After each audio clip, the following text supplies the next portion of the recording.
Sementara itu, Satlantas Polres Ogan Komering Ulu Selatan menggelar operasi Patuh Musi dengan menyasar 7 prioritas pelanggaran, di antaranya pengendara motor yang tidak menggunakan helm.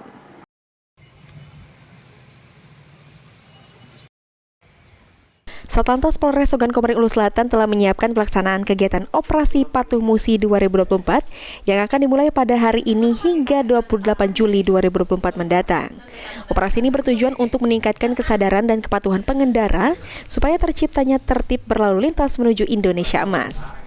Pada Operasi Patuh Musi 2024 kali ini, Satlantas Polres Ogan Komering Ulu Selatan akan fokus pada 7 pelanggaran, seperti pengendara menggunakan handphone, tidak menggunakan helm, berboncengan lebih dari 1 orang, berkendara di bawah pengaruh alkohol, dan melebihi batas kecepatan.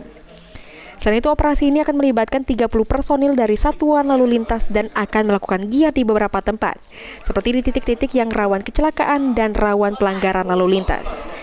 Jadi kami akan jelaskan sedikit tentang pelaksanaan Operasi Patuh Musi 2024 serentak se-Indonesia, yaitu dimulai dari tanggal 15 Juli 2024 sampai dengan tanggal 28 Juli 2024. Sementara ini Polres Oku Selatan melibatkan kurang lebih 30 personil. Namun apabila diperlukan lagi akan mendapat tambahan lagi dari unit Satlantas kurang lebih 20 personil lagi kami akan siapkan. Demikian.